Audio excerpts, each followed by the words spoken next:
to play.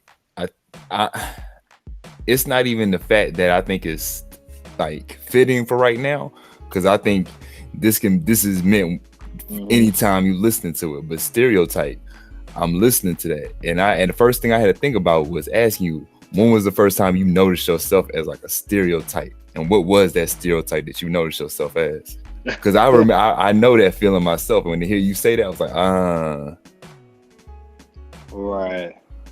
Yeah.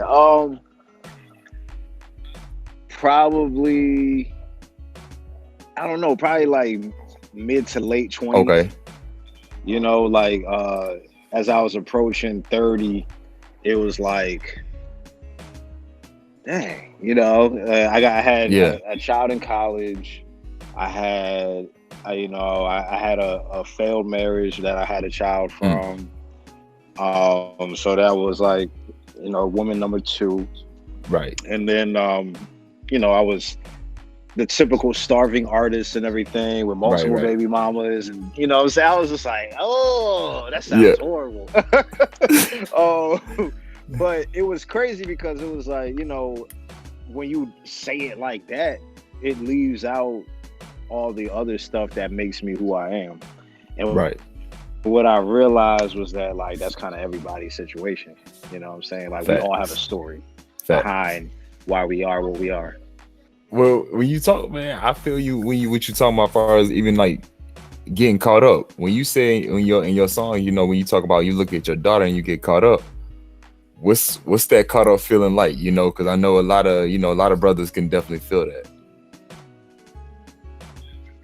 Well, um,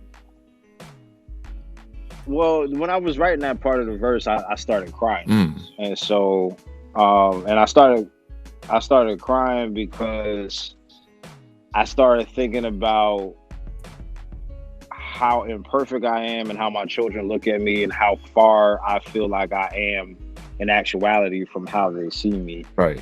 and how hard I've worked to be present in my daughter's life, even though me and her mom were never a couple, we were never together, Mm, we never even lived in the same city.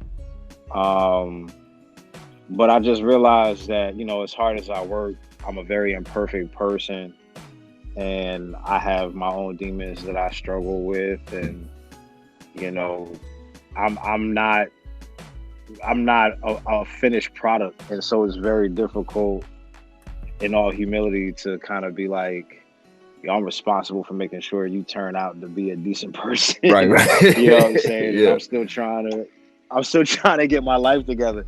And that's funny because that's in essence what parenthood is Right. 24/7. It's like I'm trying to make sure you become something, little nigga. You know what I'm saying? Like, Right. Right. but I'm trying to make sure that like, yo, you're better than me. You know what I'm saying? And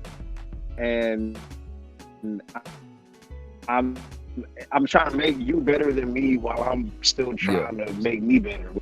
So yeah, the whole like at times I get caught up is because I'm thinking about all that stuff, and being that she's never lived in my household full time, Mm, so the majority of the things that I do when you're a father who's outside the home and you want to be present for your children, then everything that you do is focused around getting back to them or creating the space so that they can be with you mm, on a consistent basis anytime that they want. And so for the last 13 years, that's been my struggle, my hustle, my mm, motivation and everything. And when I think about everything that I've been through trying to make it as an artist and all that other stuff, homelessness and yeah. living under the poverty line for a very long time, and just everything that I've done to try to make this shit work. It wasn't a vanity project. It was because I put so much into it that I have to see this through because this is the best way for me to take care of my kids.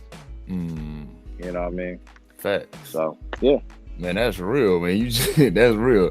I could tell you sit and you really like you reflect on everything, and you try to like move forward with it instead of just. I mean, That's what it Yeah. sounds like. Do you Yeah, no, I mean it's a part of my ethic. Like it's a part of who I am. Um, Anybody that really knows me like knows how much I love my kids yeah. and how important being a father is for me and everything. So, and then everybody that really knows me also knows how much I love my art and Mm-hmm. and what I do, and what it means to me. It's more than just a vanity project. Right. And so, hey baby. And so, it's one of them things where when you put that much into something, you Mm-hmm. know, nothing you do regarding that thing is going to be arbitrary. Mm. Everything is methodical. Everything has a purpose or meaning or whatever. Even if Facts. it's only known to you, the creator, there's still something behind each thing. You Mm. know what I'm saying? Each little detail, each little, even down to my word selection. You know what I'm saying? I'm Yeah, very meticulous about everything I to see make that. sure that I get my purpose. I mean, get my point across. Excuse me. Yeah. I mean, that just comes, and it comes from you loving, I think, just creativity, even when you connect it to the superheroes. You know what I'm saying? Considering yourself a Yeah. superhero in your own ways and gifts. Do you tend to escape from your pain in music, or do you face your pain in music? uh, I think I've more so. I think I face it in music, but it's funny that you say that or ask that because my process is more so like when I'm going through something, I usually don't write while I'm going through something. Like right now, like Right. 2020 has been crazy. Yeah. 2020 has been crazy, Yeah. and it's like simultaneously the best year of my life and also like Yeah. the worst or craziest year of my life. Like Yeah. the worst things that I've ever seen happening in the world Literally. happened in 2020. But also personally, I've achieved my greatest successes. Um, I've gotten to a point in my life where I'm comfortable and I'm Mhm. not like in survival mode all the time. Like I'm okay. And it's just a weird place for me to be at. Like my father died earlier this year. Mm. Um, I've on the flip side, I also have made more money than I've ever made this year. Nice. Yeah. Weird. I've had a couple members, I've had family members, I've had COVID. Nobody died. But I have friends who have family members who have passed away and friends who have lost jobs, family members who have lost jobs, stuff like that. So like it's hard to then on top of that you can't see anybody, so it's hard to connect. And then from an artistic standpoint, because I can't connect with people the way I typically would, it's my creative cycle is kind of thrown off. And Mm. so I've found that I'm having to digest all the sudden change that is happening to me this year before I go back to really, really writing again.